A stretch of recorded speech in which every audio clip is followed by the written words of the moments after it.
Te encuentras allí, en aquella sala de hospital, con el rostro marcado por la vigilia y el corazón golpeando contra tu pecho como un tambor de guerra.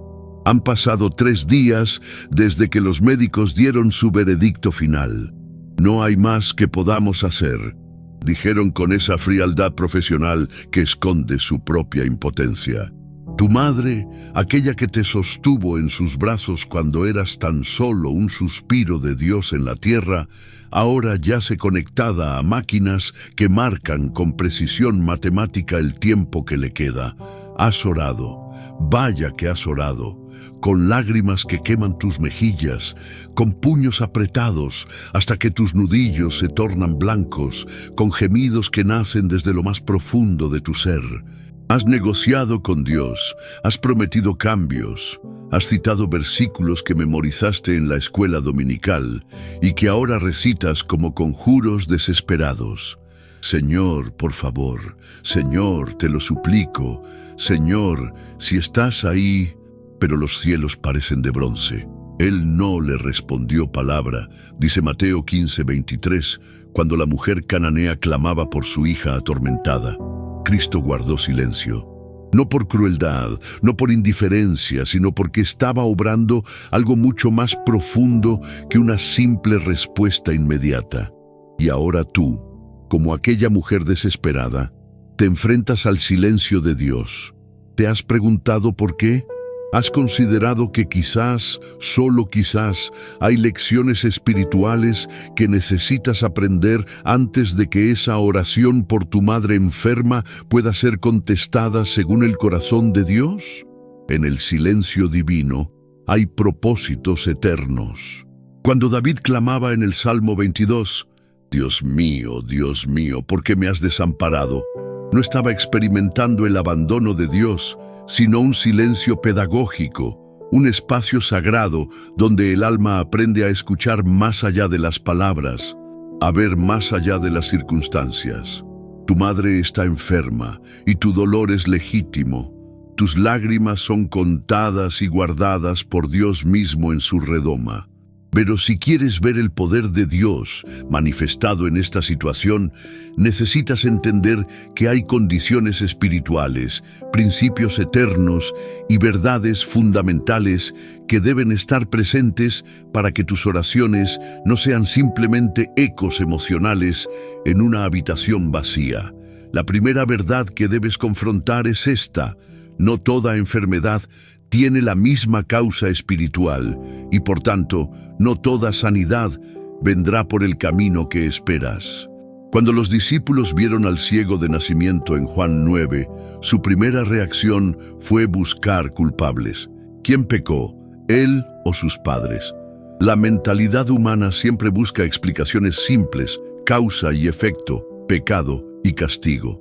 Pero Jesús respondió con una perspectiva que desafió su teología. No es que pecó éste ni sus padres, sino para que las obras de Dios se manifiesten en él. ¿Has considerado que la enfermedad de tu madre podría ser un lienzo en blanco donde Dios quiere pintar su gloria? ¿Has pensado que quizás no se trata de un castigo divino, sino de una oportunidad para que el poder de Dios sea revelado, no solo a ella, sino a toda una generación que observa cómo respondes tú a esta prueba? Te invito a que, antes de seguir clamando por sanidad, te detengas y preguntes: Señor, ¿qué quieres enseñarme a través de este valle? ¿Qué propósito eterno estás desarrollando? ¿Qué obras quieres manifestar? Porque hay enfermedades que vienen por consecuencia del pecado, como cuando David confesó en el Salmo 32.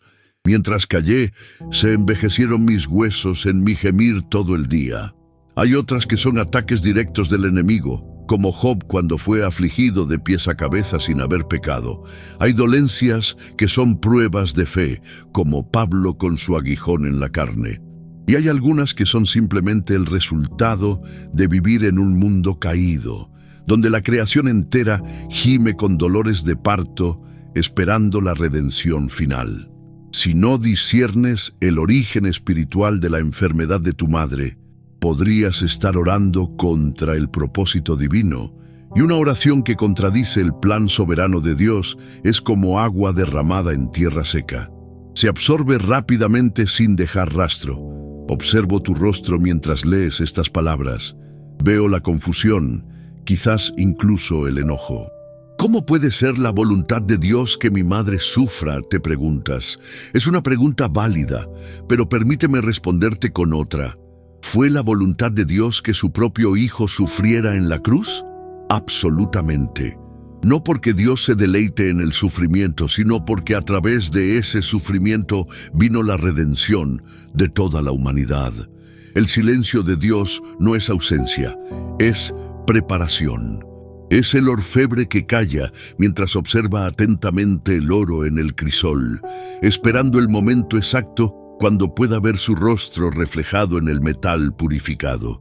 Es el alfarero que guarda silencio mientras sus manos transforman el barro en una vasija de honor. Detente un momento, respira profundamente, seca tus lágrimas. Y pregúntate, ¿estoy preparado para aceptar que el plan de Dios podría ser diferente al mío? Tengo la madurez espiritual para decir como Jesús en Getsemaní, pero no sea como yo quiero, sino como tú. El silencio de Dios te está invitando a una fe más profunda, a una confianza que trasciende las circunstancias, a una relación que va más allá de lo que Él puede hacer por ti y se centra en quién es Él para ti. Este es solo el principio de tu jornada espiritual mientras intercedes por tu madre. Hay más verdades que debes comprender, más principios eternos que debes abrazar. Pero por ahora, permíteme dejarte con esta reflexión del profeta Isaías. Los que esperan en Jehová renovarán sus fuerzas, levantarán alas como las águilas, correrán y no se cansarán, caminarán y no se fatigarán. Aprende a esperar en el silencio divino, porque es allí, en esa aparente ausencia, donde Dios está más presente que nunca, trabajando en dimensiones que tus ojos naturales no pueden percibir, preparando un desenlace que traerá gloria a su nombre y bien eterno a los que le aman conforme a su propósito. ¿Recuerdas aquella parábola que Jesús contó sobre dos hombres que subieron al templo a orar? Uno, un fariseo que enumeraba sus méritos religiosos como quien presenta credenciales ante un portero exigente. El otro, un publicano que ni siquiera osaba levantar los ojos al cielo, sino que golpeaba su pecho diciendo: «Dios, sé propicio a mí, pecador». Jesús concluyó con una sentencia que debería estremecer tus entrañas. Os digo que éste descendió a su casa justificado antes que el otro. Una oración, dos resultados diferentes. Un mismo Dios, dos respuestas distintas. ¿Qué marcó la diferencia? El estado del corazón del que oraba. Ahora estás aquí, con las rodillas adoloridas de tanto arrodillarte junto a la cama de tu madre, con la voz ronca de tanto clamar, con los ojos hinchados de tanto llorar. Has pedido a todos que oren, al pastor, a los ancianos de la iglesia, a los grupos de intercesión, incluso a aquellos amigos que hace años no frecuentan un templo. Entre más gente ore, mayor la probabilidad de que Dios responda. Piensas como si la oración fuera una democracia donde la voluntad divina se doblegara ante la mayoría de votos. Pero déjame preguntarte algo que quizás nadie te ha cuestionado. ¿Has examinado tu propio corazón? La segunda verdad que necesitas comprender es que el estado espiritual del intercesor es tan importante como la petición misma. En 1 Pedro 3:7 se nos advierte que nuestras oraciones pueden ser estorbadas, para que vuestras oraciones no tengan estorbo. Esta frase debería provocarnos un santo temor. ¿Cómo puede una oración sincera ser obstaculizada? Cuando quien ora lleva en su alma pecados no confesados, resentimientos guardados, falta de perdón o una fe contaminada por la duda. Permite que te haga algunas preguntas incómodas pero necesarias. ¿Hay algo en tu relación con tu madre que necesite sanidad antes de que pidas por su sanidad física? ¿Existen palabras que nunca le dijiste? Hay perdón que nunca le otorgaste. Hay amor que nunca expresaste. Hay heridas de la infancia que siguen supurando en el sótano de tu alma. No me malinterpretes. No estoy sugiriendo que la enfermedad de tu madre sea un castigo por tu relación fracturada con ella. Dios no funciona con esa mezquindad, pero sí te digo que Dios no puede usar un vaso contaminado para transportar agua pura. Si tu alma está llena de culpa, de amargura, de reproches hacia ella por cosas del pasado, tu oración se convierte en ruido religioso, en palabras vacías que suben al techo y regresan a la tierra sin haber tocado el corazón de Dios. En Isaías 59:2 leemos: pero vuestras iniquidades han hecho división entre vosotros y vuestro Dios, y vuestros pecados han hecho ocultar de vosotros su rostro para no oír. Imagina esta escena. Estás gritando desesperadamente a Dios por la sanidad de tu madre, pero entre tú y Él hay un muro invisible, construido ladrillo a ladrillo con cada ofensa no perdonada, con cada resentimiento alimentado, con cada pecado secreto acunado en la oscuridad. ¿Quieres ver el poder de Dios manifestado? Comienza derribando ese muro. David lo entendió cuando compuso el Salmo 66:18. Si en mi corazón hubiese yo mirado a la iniquidad, el Señor no me habría escuchado. No dijo, si hubiera cometido iniquidad, porque todos pecamos. Dijo, si hubiese yo mirado a la iniquidad, es decir, si la hubiera contemplado, acariciado, justificado, permitido que se quedara. Quizás te preguntes, ¿cómo puedo limpiar mi corazón? La respuesta está en 1 Juan 1:9. Si confesamos nuestros pecados, Él es fiel y justo para perdonar nuestros pecados y limpiarnos de toda maldad. Nota el orden divino. Primero la confesión, luego el perdón, finalmente la limpieza. No puedes saltarte ningún paso. Ahora mismo, antes de seguir leyendo, te invito a un ejercicio sagrado. Cierra los ojos, respira profundamente y pregúntale al Espíritu Santo: Señor, ¿hay algo en mi vida que esté obstaculizando mis oraciones por mi madre? ¿Hay algún pecado no confesado, algún resentimiento guardado, alguna falta de perdón que deba tratar? Escucha en silencio. El Espíritu es fiel para convencer de pecado, de justicia y de juicio. Y cuando Él te muestre esas áreas oscuras, no las justifiques, no las minimices, no las pospongas.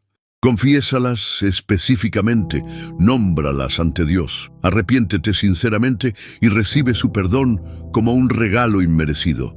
Pero hay algo más. No basta con confesarle a Dios. A veces necesitamos confesarnos unos a otros. Santiago 5:16 nos enseña: confesaos vuestras ofensas unos a otros y orad unos por otros, para que seáis sanados. Nota la conexión directa: confesión mutua, oración recíproca, sanidad resultante. Tienes el valor de sentarte junto a la cama de tu madre y decirle: mamá, antes de seguir orando por tu sanidad, necesito pedirte perdón por... ¿O acaso temes que esa conversación sea demasiado intensa para su condición actual? Te entiendo, pero recuerda que Dios mira el corazón, y a veces el solo hecho de estar dispuesto a tener esa conversación, aunque las circunstancias no lo permitan ahora, ya es suficiente para despejar el camino de tus oraciones. El intercesor efectivo no es aquel que tiene las palabras más elocuentes o la voz más potente. No es quien ayuna más días, ni quien tiene el título eclesiástico más impresionante. El intercesor que mueve la mano de Dios es aquel que se ha quebrantado primero ante Él, que ha permitido que la luz divina escudriñe cada rincón de su ser, que ha limpiado su corazón de todo lo que podría obstruir el flujo del poder celestial. Cuando Moisés intercedió por Israel después del pecado del becerro de oro, lo hizo desde una posición de intimidad con Dios, desde un corazón que no tenía nada que esconder. Por eso pudo atreverse a decir: pero ahora, si perdonas su pecado, y si no, ráeme del libro que has escrito. Esa es la autoridad de un intercesor con el corazón limpio. puede negociar con Dios desde una posición de integridad. ¿Quieres ver a tu madre sanada? Comienza sanando tu propio corazón, porque la oración más poderosa no nace de la desesperación circunstancial, sino de la intimidad cultivada día tras día en el aposento secreto. Recuerda las palabras de Jesús: bienaventurados los de limpio corazón, porque ellos verán a Dios. No dijo, oirán acerca de Dios ni creerán en Dios, no, sino verán a Dios. Verán su gloria manifestada, su poder desatado, su voluntad cumplida. Que tu oración por tu madre enferma comience con estas simples palabras: Dios, crea en mí un corazón limpio y renueva un espíritu recto dentro de mí. Y entonces, solo entonces, estarás preparado para el siguiente paso en esta jornada de intercesión que puede cambiar no solo la condición física de tu madre, sino la condición espiritual de toda tu familia por generaciones. La habitación del hospital está en silencio, solo interrumpido por el pitido rítmico de las máquinas que mantienen monitoreados los signos vitales de tu madre. Has limpiado tu propio corazón, has confesado tus pecados, has perdonado antiguas heridas. Te sientes más ligero, como si un peso invisible hubiera sido levantado de tus hombros. Pero mientras observas el rostro pálido de tu madre, una pregunta incómoda comienza a formarse en tu mente. ¿Y qué hay de ella? La tercera realidad espiritual que debes enfrentar es que quizás la enfermedad de tu madre esté directamente relacionada con pecados no confesados en su propia vida. No es una sentencia que pronuncio a la ligera. No es un juicio temerario sobre su carácter o su caminar con Dios. Es una posibilidad bíblica que no puedes ignorar si realmente deseas ver el poder sanador de Dios manifestado en su cuerpo. En Juan 5:14, después de sanar al paralítico en el estanque de Betesda, Jesús le dijo: «Mira, has sido sanado, no peques más para que no te venga alguna cosa peor». Esta declaración de nuestro Señor nos revela una conexión directa entre el pecado y la enfermedad. No siempre, pero a menudo. No como una fórmula matemática donde cada dolencia corresponde exactamente a una transgresión específica, sino como un principio espiritual, donde las acciones tienen consecuencias, donde el pecado continuado puede abrir puertas a aflicciones físicas. Piensa en el rey David, un hombre conforme al corazón de Dios. En el Salmo 32 confiesa: «Mientras callé, se envejecieron mis huesos en mi gemir todo el día, porque de día y de noche se agravó sobre mí tu mano, se volvió mi verdor en sequedades de verano». El silencio sobre su pecado, la negativa a confesar y arrepentirse, se manifestó en un deterioro físico real, palpable, doloroso. Ahora vuelve tus ojos hacia tu madre, esa mujer que te dio la vida, que te enseñó tus primeras oraciones, que te llevó de la mano a la iglesia cuando eras pequeño. La ves frágil, vulnerable, conectada a tubos y monitores. ¿Te atreves a considerar que quizás detrás de esa condición física hay nudos espirituales que necesitan ser desatados? No se trata de culparla, no se trata de señalar con dedo acusador y decir: tu enfermedad es consecuencia de tus pecados. Se trata de amar lo suficiente como para hacer las preguntas difíciles, como para crear un espacio seguro donde la verdad pueda salir a la luz y la confesión pueda liberar sus poderes sanadores. Santiago 5:16 nos da una receta espiritual poderosa. Confesaos vuestras ofensas unos a otros y orad unos por otros para que seáis sanados. Nota el orden divino. Primero la confesión mutua, luego la oración recíproca, finalmente la sanidad como resultado. No puedes saltarte ningún paso si deseas ver la mano de Dios moviéndose con poder. Quizás te preguntes, ¿cómo puedo abordar este tema con mi madre? ¿Cómo puedo sugerirle que su enfermedad podría estar relacionada con pecados no confesados sin que suene como una acusación, sin añadir culpa a su ya difícil situación? La respuesta está en el amor. El amor verdadero no evita las conversaciones difíciles, las aborda con gracia y verdad. El amor auténtico no teme incomodar temporalmente si eso lleva a una liberación permanente. El amor de Cristo se atreve a preguntar, como Él lo hizo con el paralítico de Betesda, ¿quieres ser sano? Una pregunta aparentemente obvia que, sin embargo, iba a la raíz de su voluntad y su disposición para enfrentar la verdad. Te sugiero un acercamiento como este. Mamá, he estado orando por tu sanidad con todo mi corazón. He estudiado la palabra y he descubierto que a veces, no siempre, pero a veces, las enfermedades pueden estar relacionadas con cargas espirituales que llevamos.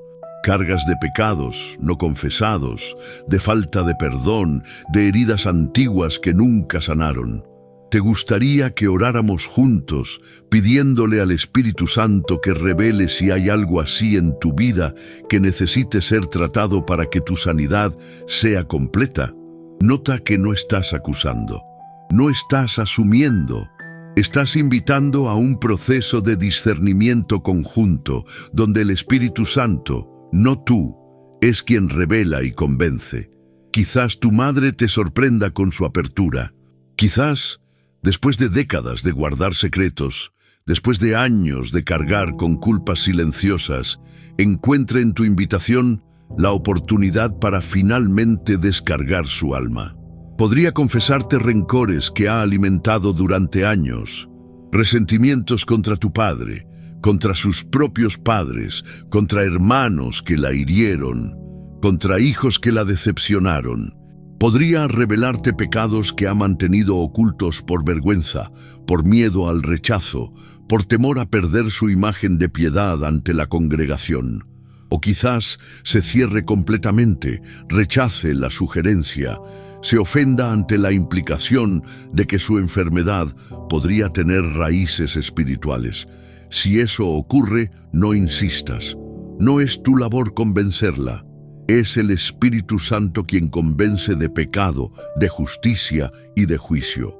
Tu labor es crear el espacio, extender la invitación y luego respetar su respuesta, cualquiera que sea. Pero aun si ella no está lista para ese nivel de honestidad, tú puedes interceder con conocimiento. Puedes orar: Padre Celestial, si hay pecados no confesados en la vida de mi madre que están bloqueando su sanidad, te pido que por tu misericordia le des revelación y valentía para enfrentarlos.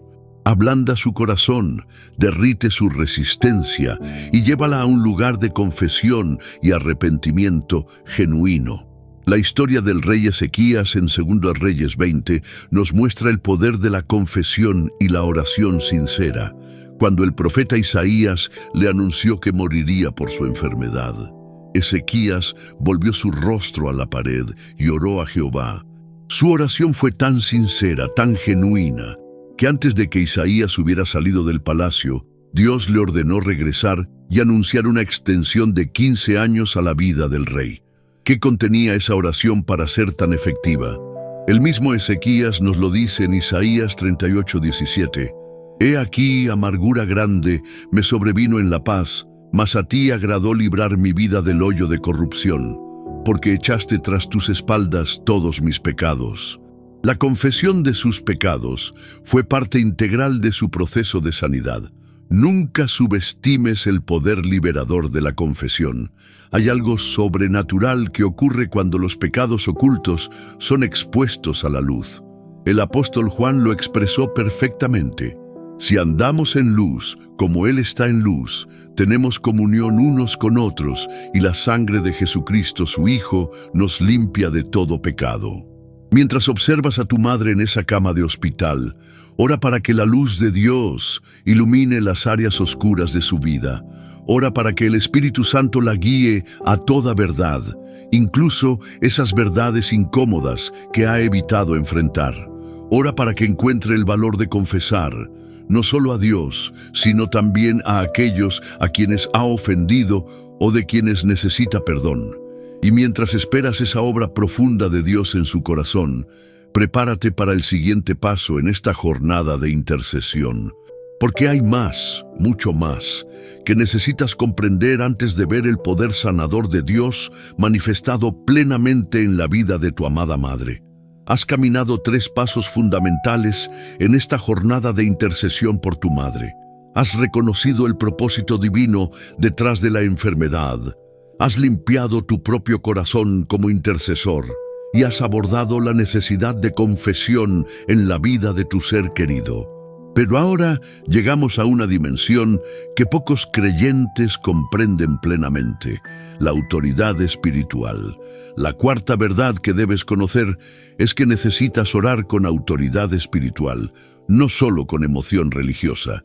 Hay una diferencia abismal entre una súplica desesperada y un comando de fe, entre lágrimas histéricas y declaraciones fundamentadas en la palabra, entre repeticiones mecánicas de versículos bíblicos y proclamaciones ungidas por el Espíritu Santo. En Marcos 11:23, Jesús nos dio una de las promesas más asombrosas de todas las Escrituras. Porque de cierto os digo que cualquiera que dijere a este monte, quítate y échate en el mar, y no dudare en su corazón, sino creyere que será hecho lo que dice, lo que diga le será hecho. Nota el lenguaje que utiliza nuestro Señor. No habla de pedir, sino de decir. No habla de suplicar, sino de ordenar. No habla de rogar, sino de comandar. Quítate y échate en el mar. Es un lenguaje de autoridad, de dominio, de potestad delegada. Es la voz de alguien que conoce su posición en Cristo y opera desde ella. Piensa en Pedro y Juan, en la puerta del templo llamada la Hermosa. No dijeron: «Oh Dios, si es tu voluntad, te pedimos humildemente que consideres la posibilidad de sanar a este hombre cojo. Si no es mucha molestia, si está en tu agenda divina para hoy». No. Pedro miró fijamente al hombre y declaró: «En el nombre de Jesucristo de Nazaret, levántate y anda».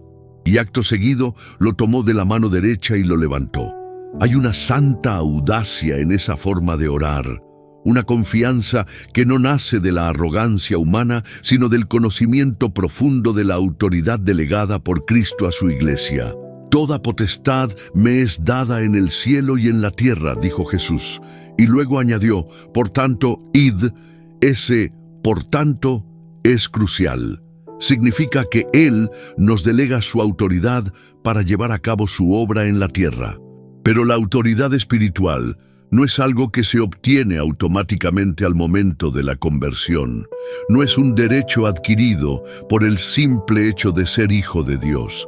Es una posición que se gana a través de una vida de obediencia, de intimidad con Cristo, de conocimiento profundo de la palabra y de una fe que ha sido probada en el fuego de las adversidades.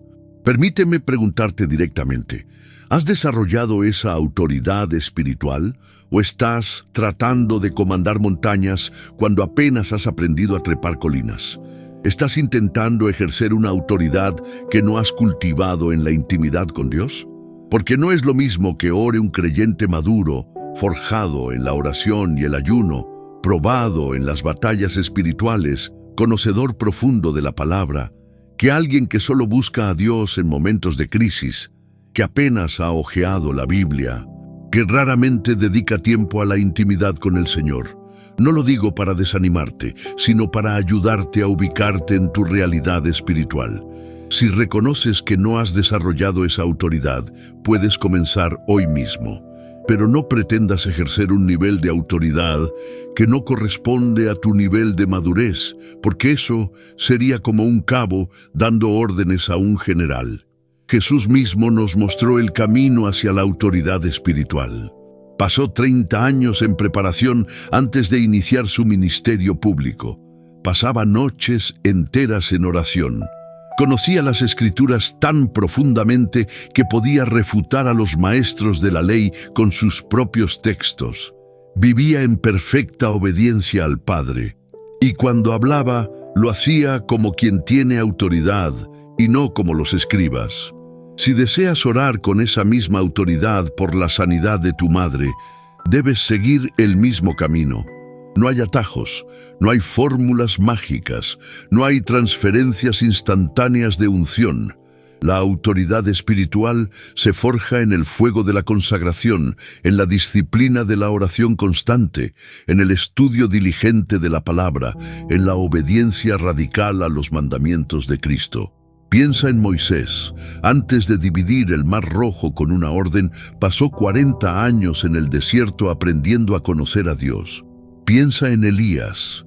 Antes de ordenar al fuego que descendiera del cielo, pasó años de soledad junto al arroyo de Querit y en la casa de la viuda de Sarepta. Piensa en Pablo. Antes de que sus pañuelos y delantales llevaran sanidad, pasó 3 años en Arabia siendo instruido directamente por el Señor. ¿Estás dispuesto a pagar ese precio? ¿O quieres la autoridad sin el proceso, el poder sin la preparación, la unción sin la consagración? Ahora bien, quizás pienses, pero mi madre está enferma ahora. No tengo años para desarrollar esa autoridad espiritual. Te entiendo. La urgencia de la situación parece no permitir el lujo del tiempo. Pero déjame darte una buena noticia. Puedes comenzar hoy mismo a posicionarte en la autoridad que Cristo ya te ha delegado como creyente. Comienza reconociendo tu posición en Cristo. Efesios 2:6 nos dice que Dios nos resucitó y asimismo nos hizo sentar en los lugares celestiales con Cristo Jesús.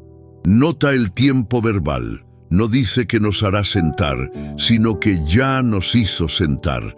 Es una realidad espiritual presente, no una promesa futura. Desde esa posición de autoridad puedes comenzar a hablarle a la enfermedad de tu madre, no con la vacilación de quien duda, sino con la certeza de quien conoce su lugar en Cristo. No es arrogancia, es fe. No es presunción, es confianza en la palabra inmutable de Dios. Enfermedad, en el nombre de Jesús, te ordeno que salgas del cuerpo de mi madre. Cada célula cancerígena, cada virus, cada bacteria dañina, cada inflamación, cada dolor, te ordeno que ceses tu actividad destructiva ahora mismo. Cuerpo, te ordeno que funciones en perfecta armonía según el diseño original del Creador. Órganos, tejidos, sistemas, les hablo vida, salud, restauración completa en el nombre poderoso de Jesucristo de Nazaret. Pero recuerda, la autoridad espiritual siempre opera en sumisión a la voluntad soberana de Dios. No es una varita mágica que doblegamos a nuestro capricho. Es un poder delegado que funciona dentro de los parámetros de los propósitos divinos. Por eso, incluso mientras comandas con autoridad, permaneces rendido a la voluntad perfecta del Padre. Jesús mismo, con toda la autoridad del universo a su disposición, oró en Getsemaní: Padre, si quieres, pasa de mí esta copa, pero no se haga mi voluntad, sino la tuya. La máxima demostración de autoridad espiritual es poder someterse voluntariamente a la voluntad de Dios, incluso cuando contradice nuestros deseos más profundos. Esa paradoja divina, autoridad en sumisión, es el balance perfecto que debes mantener mientras intercedes por tu madre. Habla con autoridad a la enfermedad, pero permanece rendido a la voluntad soberana de Dios. Comanda la sanidad con fe, pero acepta el resultado con paz, sabiendo que a los que aman a Dios, todas las cosas les ayudan a bien. Y mientras continúas desarrollando esa autoridad a través de una vida de intimidad con Cristo, prepárate para el siguiente paso en esta jornada de intercesión, porque hay más verdades que necesitas comprender, más principios eternos que debes abrazar para ver el poder de Dios manifestado en la vida de tu amada madre. El pasillo del hospital te resulta cada vez más familiar. Las enfermeras te saludan por tu nombre, los médicos te reconocen de inmediato, incluso la señora de la limpieza te sonríe con esa mezcla de compasión y reconocimiento silencioso. Has estado viniendo día tras día, semana tras semana. Y aunque has aplicado todo lo que has aprendido, has discernido el propósito divino detrás de la enfermedad, has limpiado tu propio corazón, has ayudado a tu madre a confesar lo que necesitaba ser confesado, has orado con la autoridad que Cristo te ha delegado, la sanidad que anhelas aún no se manifiesta. Y comienza a surgir en tu interior esa pregunta incómoda, esa duda corrosiva. ¿Dónde está Dios? ¿Por qué tarda tanto? ¿Por qué no responde a mis oraciones? Has llegado al punto crucial de esta jornada de fe. La quinta realidad que debes aceptar es el tiempo perfecto de Dios. En Eclesiastés 3:1 leemos: todo tiene su tiempo, y todo lo que se quiere debajo del cielo tiene su hora. Hay tiempo para sanar y hay tiempo para partir. Hay momento para la restauración física y hay momento para la promoción a la gloria. Esta verdad es quizás la más difícil de aceptar, especialmente cuando se trata de un ser amado que sufre. Nuestra mente humana demanda resultados inmediatos, soluciones rápidas, respuestas instantáneas. Pero Dios opera en una dimensión donde 1000 años son como un día y un día como 1000 años. Su cronómetro divino no se sincroniza con nuestros relojes terrenales. Piensa en Abraham. Dios le prometió un hijo, pero pasaron 25 años antes de que Isaac naciera. Durante ese tiempo, el patriarca debió aprender a confiar no solo en la promesa, sino en el Dios de la promesa, no solo en el don, sino en el dador. Piensa en José. Dios le dio sueños de grandeza, pero antes de sentarse en el trono de Egipto, tuvo que pasar por el pozo de la traición, la casa de Potifar y la cárcel del faraón. Cada una de esas etapas, aunque dolorosas, era necesaria para formar su carácter y prepararlo para la responsabilidad que le esperaba. Piensa en David. Fue ungido rey cuando era apenas un adolescente, pero pasaron años de persecución, cueva de Adulam y desierto de Judá, antes de que la corona reposara sobre su cabeza. El tiempo de espera no fue un castigo, sino una preparación. ¿Y qué decir de Lázaro? Cuando Jesús recibió la noticia de su enfermedad, deliberadamente se demoró 2 días más en el lugar donde estaba. Para cuando llegó a Betania, Lázaro llevaba 4 días en el sepulcro. Las hermanas, Marta y María, le reprocharon con las mismas palabras: «Señor, si hubieras estado aquí, mi hermano no habría muerto». El retraso parecía inexplicable, cruel incluso desde la perspectiva humana. Pero Jesús tenía un propósito mayor.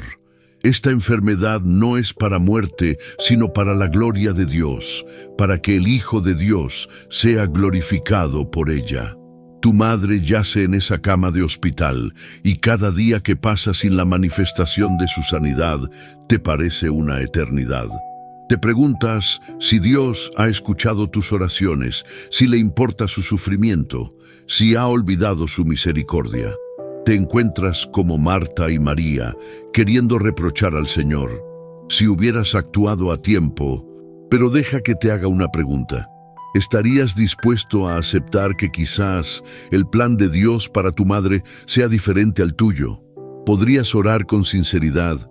Señor, sánala si es tu voluntad, pero si tienes otros planes, dame gracia para aceptarlos y sabiduría para acompañarla en este proceso con amor y fe.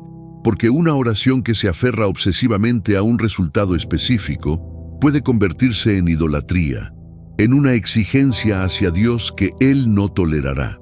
Una verdadera oración de fe dice, como Jesús en Getsemaní: «No sea como yo quiero, sino como tú». Moisés murió a los 120 años, en la plenitud de sus fuerzas, con su vista intacta y su vigor inagotable, pero murió sin entrar a la tierra prometida. ¿Fue un castigo? Parcialmente. ¿Fue un fracaso? De ninguna manera. Fue la conclusión perfecta del propósito divino para su vida. Esteban murió joven, apedreado por predicar la verdad. ¿Perdió Dios el control de la situación? ¿Falló el cielo en proteger a su siervo? No. Su muerte fue la semilla que germinó en la vida de un joven llamado Saulo de Tarso, quien presenció su martirio y más tarde se convertiría en el apóstol Pablo. Y luego está Job, ese hombre íntegro y recto que temía a Dios y se apartaba del mal. Sufrió la pérdida de sus bienes, de sus hijos, de su salud. Sus amigos le instaban a maldecir a Dios y morir. Su esposa le sugería renunciar a su integridad. Pero en medio de su agonía, Job pronunció esas palabras inmortales: «Yo sé que mi Redentor vive y al fin se levantará sobre el polvo, y después de deshecha esta mi piel, en mi carne he de ver a Dios». Job entendió algo fundamental. Hay una redención que trasciende la sanidad física, una restauración que va más allá de la recuperación corporal, un propósito divino que sobrepasa nuestra comprensión limitada de lo que es mejor. Mientras observas a tu madre en esa cama de hospital, con tubos y monitores conectados a su cuerpo frágil, puedes elevar tu mirada más allá de la situación inmediata. Puedes ver con ojos de fe el panorama completo, el cuadro eterno, donde los sufrimientos del tiempo presente no son comparables con la gloria venidera que en nosotros ha de manifestarse. No estoy sugiriendo que renuncies a orar por su sanidad. No estoy insinuando que te resignes pasivamente a lo que consideras inevitable. Estoy invitándote a ampliar tu perspectiva, a alinear tus oraciones con la voluntad soberana de Dios, a confiar en que, sea cual sea el resultado, a los que aman a Dios, todas las cosas les ayudan a bien. Si tu madre es sanada físicamente, alaba a Dios por su misericordia. Si es llamada a la presencia del Señor, alaba a Dios por su gracia perfecta. En cualquier caso, sabrás que no fue por falta de fe, no fue por oraciones deficientes, no fue porque Dios no escuchó. Fue porque el tiempo de Dios, el propósito de Dios, la voluntad de Dios son perfectos, aunque nuestra comprensión sea limitada. El apóstol Pablo lo entendió. 3 veces rogó al Señor que le quitara el aguijón en su carne. 3 veces oró con fervor por liberación. Y la respuesta divina fue: «Bástate mi gracia, porque mi poder se perfecciona en la debilidad». Pablo no recibió la sanidad que pedía, pero recibió algo mucho mayor: la gracia suficiente para convertir su debilidad en un escenario donde el poder de Dios se manifestaba plenamente. Quizás eso es lo que Dios quiere hacer en la vida de tu madre y en la tuya propia mientras la acompañas en este valle. Quizás el propósito no es solo la sanidad de su cuerpo, sino la transformación de tu espíritu. Quizás el milagro no ocurrirá en ella, sino en ti.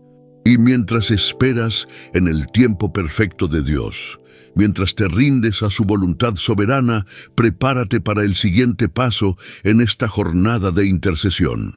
Porque aún hay más verdades que necesitas comprender, más principios eternos que debes abrazar para ver el poder de Dios manifestado en tu vida y en la de tu amada madre. El calendario marca otro día. La ventana de la habitación del hospital deja entrar una luz tenue que dibuja sombras suaves sobre el rostro de tu madre. Has caminado ya un largo camino en esta jornada de intercesión. Has comprendido el propósito divino detrás de la enfermedad. Has limpiado tu corazón de todo obstáculo espiritual. Has abordado la necesidad de confesión. Has aprendido a orar con autoridad y te has rendido al tiempo perfecto de Dios. Pero quizás la verdad más profunda, la que pocos creyentes llegan a comprender plenamente, es la que ahora debes enfrentar. La diferencia entre fe verdadera y emoción disfrazada de fe.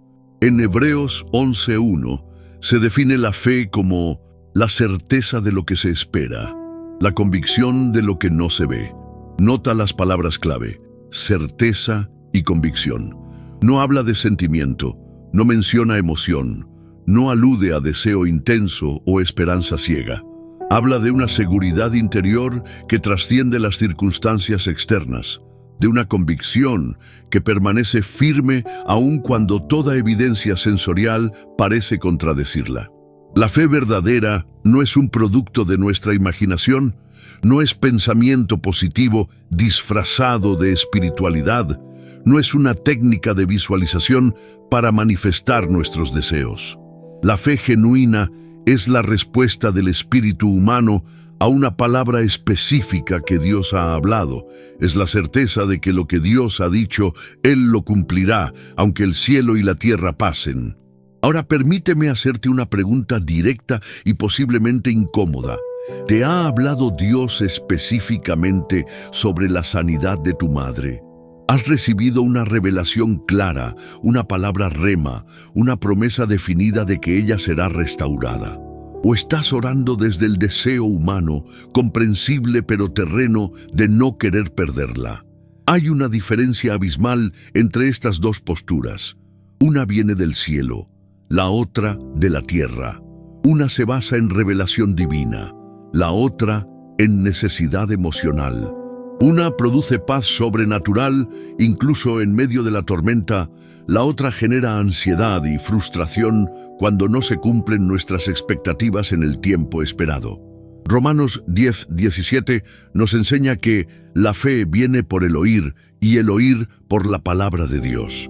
No dice que la fe viene por desear intensamente, por repetir afirmaciones positivas, por visualizar resultados favorables o por convencernos a nosotros mismos de que lo que queremos sucederá. La fe viene por oír lo que Dios está diciendo. En el caso de tu madre, ¿has escuchado la voz de Dios? ¿Has discernido su voluntad específica? ¿O has asumido automáticamente que la voluntad divina debe alinearse con tus deseos humanos? No me malinterpretes. No estoy sugiriendo que debas renunciar a orar por su sanidad. Estoy invitándote a examinar la base de tus oraciones. Porque las oraciones más poderosas no son las que brotan de la desesperación humana, sino las que se alinean con la voluntad revelada de Dios. Considera la historia de Pedro caminando sobre las aguas. ¿Por qué pudo hacerlo? No porque deseaba intensamente experimentar ese milagro, no porque visualizó su cuerpo flotando sobre las olas, no porque repitió 1000 veces, puedo caminar sobre el agua, puedo caminar sobre el agua. Lo hizo porque escuchó una palabra específica de Jesús. Ven. Esa simple palabra, ven, fue la base de su fe. Fue la plataforma sólida sobre la cual sus pies pudieron sostenerse a pesar de que las leyes naturales dictaban que debía hundirse. Mientras mantuvo sus ojos en Cristo y su corazón anclado en esa palabra, lo imposible se hizo posible. Pero cuando desvió su mirada hacia las circunstancias, el viento fuerte, las olas amenazantes, comenzó a hundirse.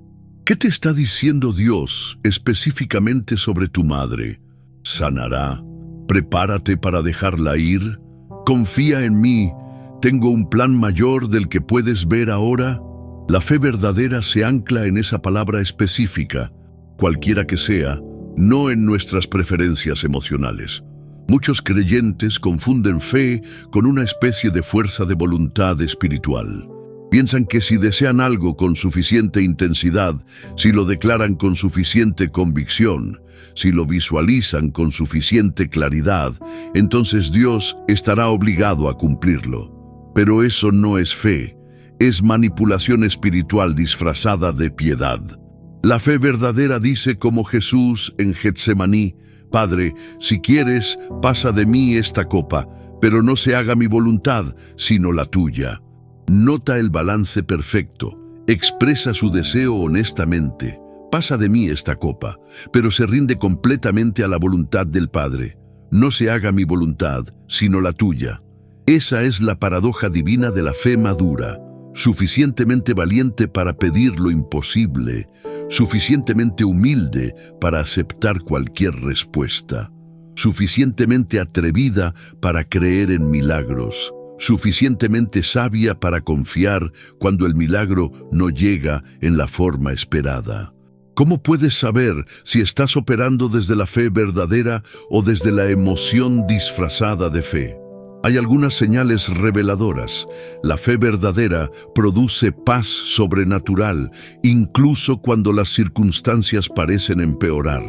La emoción disfrazada de fe genera ansiedad creciente a medida que pasa el tiempo sin los resultados deseados. La fe verdadera se mantiene firme, con la misma convicción, ya sea que haya evidencias visibles o no. La emoción disfrazada de fe necesita señales constantes, confirmaciones regulares, pruebas tangibles. La fe verdadera adora a Dios por quien es Él, independientemente de lo que haga o no haga. La emoción disfrazada de fe valora a Dios principalmente por lo que puede obtener de Él. La fe verdadera está dispuesta a esperar el tiempo que sea necesario, porque confía en el carácter de Dios. La emoción disfrazada de fe impone plazos, ultimátums espirituales, fechas límite para que Dios actúe. La fe verdadera mantiene la integridad espiritual, aun cuando las oraciones parecen no ser contestadas. La emoción disfrazada de fe cuestiona la bondad de Dios, duda de su amor, e incluso puede abandonar la fe cuando las cosas no salen según lo esperado. Mientras observas a tu madre en esa cama de hospital, examina tu corazón con honestidad brutal. ¿Desde qué lugar estás orando? ¿Desde la certeza de una palabra que Dios te ha dado o desde el deseo comprensible pero humano de no perderla? ¿Desde la convicción tranquila de quien conoce la voluntad de Dios o desde la desesperación frenética de quien intenta imponer su voluntad en el cielo? No hay juicio en estas preguntas, solo una invitación a la autenticidad espiritual. Porque al final, la oración más poderosa no es la que intenta cambiar la mente de Dios, sino la que se alinea con el corazón de Dios. No es la que demanda resultados específicos, sino la que se rinde completamente a los propósitos eternos del Creador del universo. Abraham entendió esto cuando estuvo dispuesto a ofrecer a Isaac en sacrificio. Su fe no estaba puesta en un resultado específico, la preservación de la vida de su hijo, sino en el carácter de Dios que había prometido. En Isaac te será llamada descendencia. Estaba tan seguro de la fidelidad de Dios que, según Hebreos 11, pensaba que Dios es poderoso para levantar aún de entre los muertos. Esa es la fe verdadera, la que confía en Dios más allá de la vida y la muerte. Mientras te preparas para el capítulo final de esta jornada de intercesión por tu madre, permite que esta verdad se asiente profundamente en tu alma. La fe verdadera no es una fuerza para manipular a Dios, sino una respuesta de confianza absoluta en Dios. No es un medio para obtener lo que queremos, sino un camino para alinearnos con lo que Él quiere. No es una técnica para cambiar nuestras circunstancias, sino una transformación que nos permite ver a Dios en medio de cualquier circunstancia. Y esa fe, la fe genuina, la que viene por el oír la palabra de Dios, es la que mueve montañas, abre mares, derriba murallas y, sí, sana enfermos. Pero siempre, siempre en perfecta armonía con la voluntad soberana del único Dios verdadero. El amanecer tiñe de dorado las cortinas de la habitación del hospital. Un nuevo día, una nueva oportunidad, una nueva página en esta historia de fe, dolor y esperanza. Has recorrido un largo camino en tu comprensión espiritual de lo que significa orar por tu madre enferma.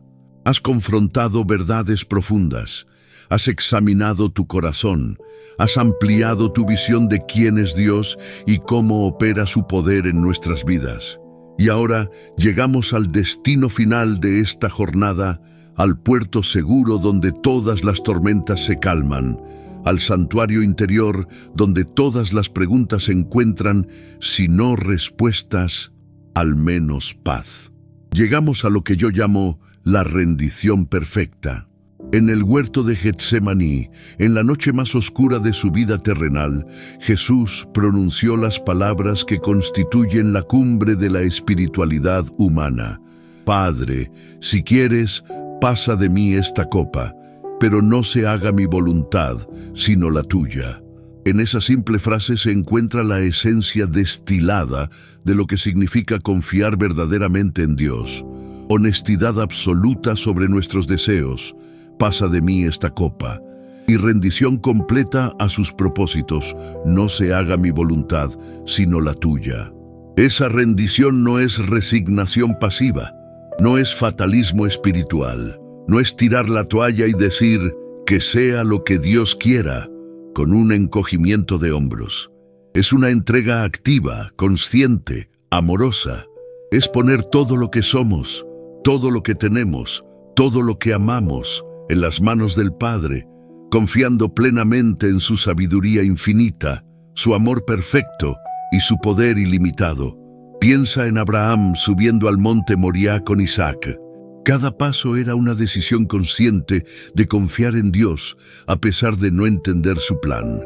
Cada metro recorrido era una declaración silenciosa. Aunque no veo cómo, creo que tú eres fiel. Su rendición no era pasiva. Requirió cada gramo de su voluntad, cada fibra de su ser, para levantar el cuchillo en obediencia a un mandato que parecía contradecir todas las promesas anteriores.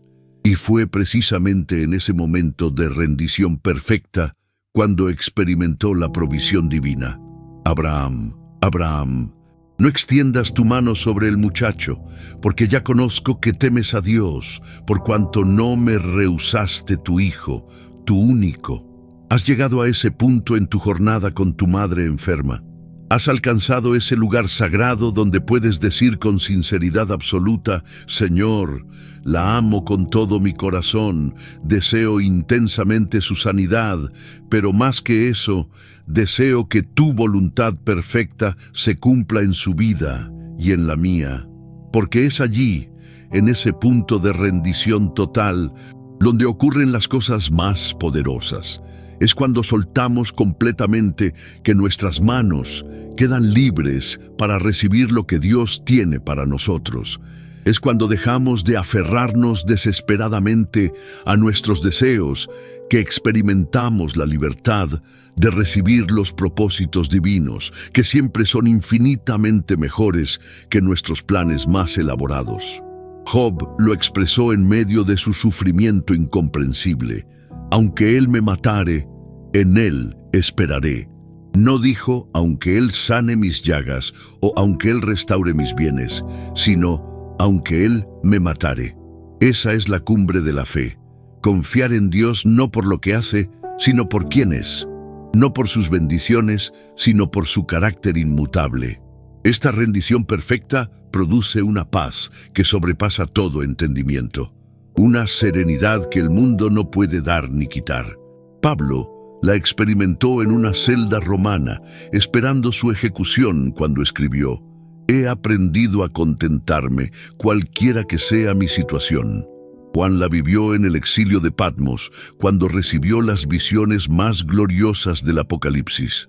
Pedro la conoció cuando, según la tradición, pidió ser crucificado cabeza abajo por considerarse indigno de morir como su maestro.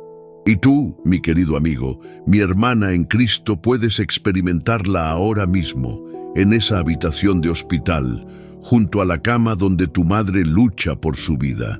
Puedes conocer esa paz profunda que viene no de controlar las circunstancias, sino de entregarte completamente al Dios que controla todas las cosas. La rendición perfecta te libera del peso aplastante de sentir que el resultado depende de ti, de tus oraciones, de tu fe, de tu autoridad espiritual. Te permite descansar en la certeza de que el Dios que creó a tu madre de la nada, que formó cada célula de su cuerpo, que contó cada cabello de su cabeza, que la amó desde antes de la fundación del mundo, tiene un plan perfecto para ella y para ti.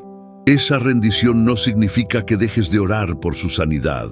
Sigue orando, sigue creyendo, sigue declarando vida sobre su cuerpo, pero hazlo desde un lugar de paz, no de pánico, desde un lugar de confianza, no de control.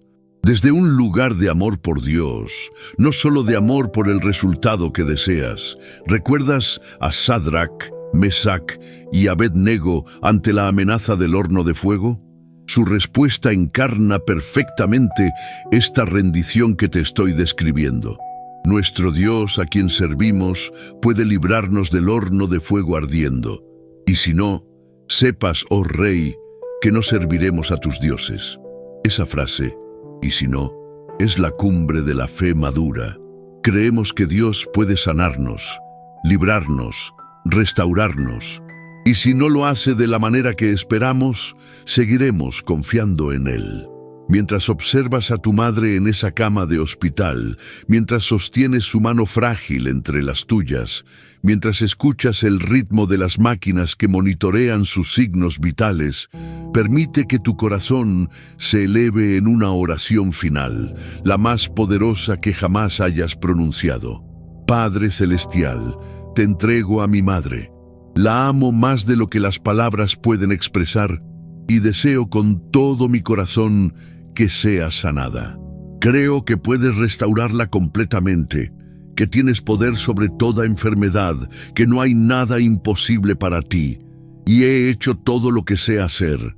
He examinado mi corazón, he confesado todo pecado, he orado con la autoridad que me has delegado, he procurado discernir tu voluntad específica. Ahora en este momento sagrado la pongo completamente en tus manos. Si es tu voluntad sanarla, te daré toda la gloria y usaré ese testimonio para expandir tu reino. Y si es tu voluntad llevarla a tu presencia, aunque mi corazón se quebrante, diré como Job: Jehová dio y Jehová quitó, sea el nombre de Jehová bendito. No me aferro desesperadamente al resultado que deseo. Me rindo completamente al propósito que tú tienes, porque al final lo que más deseo no es mi voluntad temporal, sino tu voluntad eterna. No mi plan limitado, sino tu propósito perfecto. No mi felicidad momentánea, sino tu gloria imperecedera. Te amo, Padre, no por lo que haces, sino por quien eres. Y sea cual sea el resultado de esta prueba, seguiré amándote, seguiré sirviéndote, seguiré proclamando que eres bueno, que eres sabio, que eres amoroso y que todas tus sendas son perfectas. Esta, querido hermano, querida hermana, es la oración que mueve la mano de Dios, no porque lo obligue a hacer lo que queremos, sino porque nos alinea con lo que Él quiere. No porque doble su voluntad a la nuestra, sino porque rinde nuestra voluntad a la suya. No porque cambie sus planes, sino porque nos cambia a nosotros para encajar perfectamente en sus planes. Y ahora, mientras concluimos esta jornada juntos, quiero dejarte con una promesa y una comisión. La promesa es que, sea cual sea el resultado de la enfermedad de tu madre, Dios estará contigo. No como un concepto teológico distante, sino como una presencia real, tangible, sostenedora. No te desampararé ni te dejaré. Es su palabra para ti hoy. La comisión es que permitas que esta experiencia, por dolorosa que sea, te transforme. Que no salgas de este valle igual que como entraste. Que el fuego de esta prueba queme toda impureza en tu carácter, toda superficialidad en tu fe, toda trivialidad en tus prioridades. Que emerjas como oro refinado, como un instrumento más útil en las manos del Maestro, como un testigo más poderoso de su gracia y su gloria. Porque al final, la sanidad más importante no es la del cuerpo de tu madre, sino la de tu alma. No es la restauración de sus funciones físicas, sino la transformación de tu carácter espiritual a la imagen de Cristo, quien, por el gozo puesto delante de él, sufrió la cruz, menospreciando el oprobio, y se sentó a la diestra del trono de Dios.